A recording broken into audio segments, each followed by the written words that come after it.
At 6:39, just 7 days from now, San Antonio is going to usher in a new era with a new mayor. Saturday's runoff election saw voters choose Gina Ortiz Jones as the new mayor. And fresh off her victory, the mayor-elect is joining us this morning for an exclusive interview.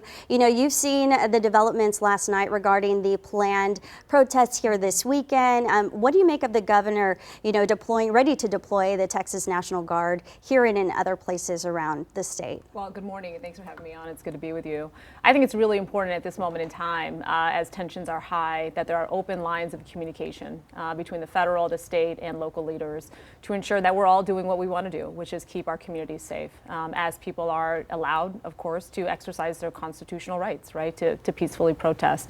I think we can do both things at the same time, but really those open lines of communication so no one is surprised about what's going on, and certainly the community knows what to expect, I think is really important. So we saw the video, and I noticed you were watching this too when the Bolivian mother was getting on the bus with her two kids. Do you support San Antonio police in any way participating and or in these deportations or the arrests? Well, look, the state law is the state law. I personally do not believe we should be using local law enforcement as ICE agents. I think we want our local law enforcement focused on those things that are truly threatening our community. Rapes, robberies, theft, etc. Those types of things I think local law enforcement is trained to deal with, and those are the things that they should be adequately focused on, and that's what they're resourced and trained to do. Federal missions should be accomplished by federal authorities. And you're a child of an immigrant. How do you feel with everything going on at the federal level and all the changes that are being made? Well, and I think this is really where I think it really tugs at not only our hearts as people, but as also American citizens. When we think about, again, my mom came to this country over 40 years ago, chasing the American dream, and our country is so special to many and represents so much for so many. And to see us treating people inhumanely, frankly, is just un-American to me. I'll be honest, that was an unfortunate scene. The one that really sticks out in my mind is the woman last week that was yelling in Spanish, pleading with the officers, saying, my kids are in school. My kids are in school, please help me. And as somebody that was raised by a single mom, I had to really think about, okay, now if she is in fact the sole caretaker of those children, who is going to be there to take those kids home from school? Who is going to care for those kids?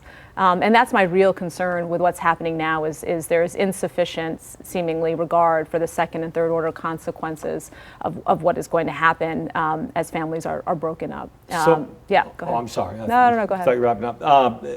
Let's turn to a more local issue, stuff you can control. What do you see coming in? You're going to be sworn in here. What do you see as your number one issue? Well, I think number one issue is we've had a couple of transition meetings, and that's really helpful just to make sure we can hit the ground running on the 18th. I am most focused on the budget gap.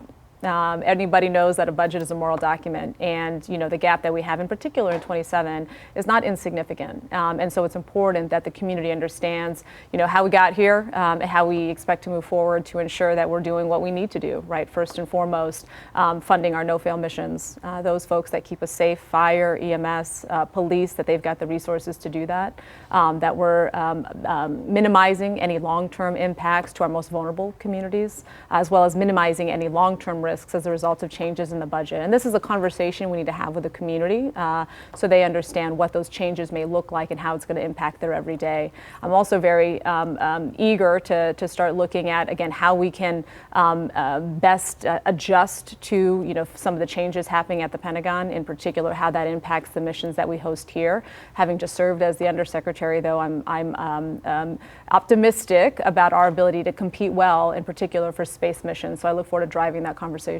And Project Marvel, before we wrap up, it's a huge deal here. A lot of people talking about it with the city and county and funding. How do you plan on keeping people informed? And I saw that, you are very into hopefully some funding possibly going to pre-K4SA, some education there. Well, look, I think it's really important. I mean, just walking in here, one of the headlines, San Antonio Express News, is star scores are continuing to not be where we want them to be. And it's important for our democracy, but also for our economy, that we are setting our young kids up for success. Lots of literature shows investing in young kids is always going to be the highest rate of return. right? You and I both know you pay at the end or you pay at the beginning. There's no not paying, right? I would argue we wouldn't need so much ready to work program if we had more pre-K for SA.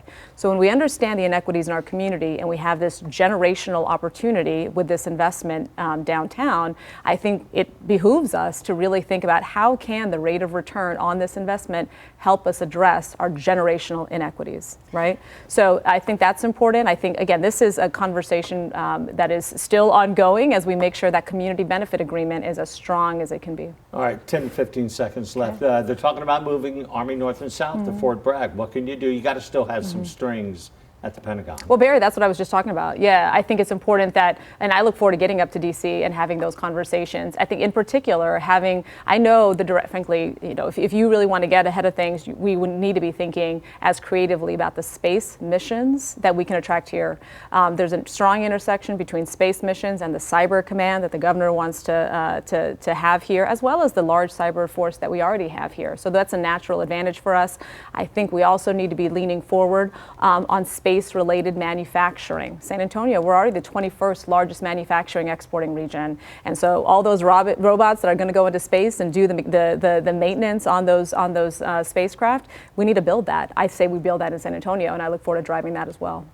We have a lot to see to come in the next, 4 years. Absolutely. All right, Mayor-elect Gina Ortiz Jones, thank you so much for being here and speaking with us. And she will also be at this morning's meeting in regards to those ICE arrests. So be sure to stick right here with Ken's 5, and we're going to be right back.